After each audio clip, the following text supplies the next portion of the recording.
in an electron, if an electron enters a magnetic field with its velocity pointing in the same direction as the magnetic field.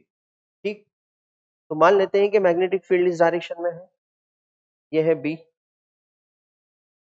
Vector, और electron भी जो है वो इसी direction में enter करता है। ये मैंने यूनिफॉर्म मैग्नेटिक फील्ड बनाया, और इलेक्ट्रॉन भी जो है वो इसी डायरेक्शन में क्या करता है, इलेक्ट्रॉन यहाँ पर दिया हुआ है और वो भी इसी डायरेक्शन में एंटर करता है वेलोसिटी v से।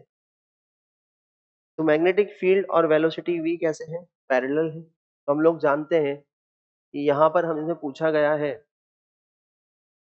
द इलेक्ट्रॉन, ये same direction of magnetic field है वेलोसिटी के, दोनों पैरेलल है। तो अगर इसके ऊपर फोर्स लगेगा, फोर्स किस डायरेक्शन में लगना चाहिए, वेलोसिटी के या तो परपेंडिकुलर लगे या वेलोसिटी की डायरेक्शन के किसी अलग डायरेक्शन में फोर्स अगर लगे तो ये पार्टिकल क्या हो जाएगा, इस पाथ से डिफ्लेक्ट हो जाएगा। ठीक, तो हम लोग फोर्स कैलकुलेट करने की कोशिश करते हैं, तो फोर्स हो जाता है F vector is equal to Q V vector cross B vector, और Q हमें यहाँ पर विद साइन लिखना होता है। तो Q क्या है, यहाँ पर इलेक्ट्रॉन है, चार्ज क्या है, यहाँ पर इलेक्ट्रॉन पर चार्ज है, तो Q क्या हो जाएगा, minus of E V vector cross B vector. Clear. अब इसका अगर मैं मैग्नीट्यूड लिखना चाहूँ तो ये हो जाएगा माइनस ऑफ E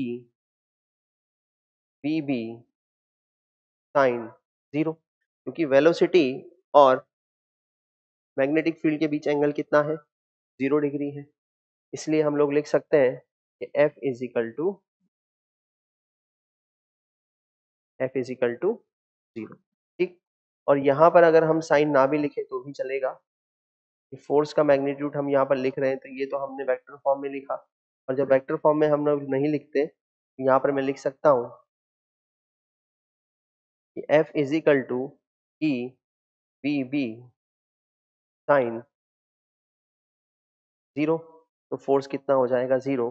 जब फोर्स नहीं होगा तो डेफिनेटली ये v वेलोसिटी से ही स्ट्रेट लाइन में मूव करता रहेगा जिस डायरेक्शन में ये चल रहा था, और इसकी वेलोसिटी चेंज नहीं होगी, ये डिफ्लेक्ट नहीं होगा। तो ऑप्शन डी हमारा करेक्ट ऑप्शन होगा, velocity of electron will remain unchange, velocity unchange रहेगी, डायरेक्शन भी चेंज नहीं होगा। ठीक, तो क्वेश्चन नंबर 7 का जो आंसर होगा ऑप्शन डी करेक्ट आंसर होगा।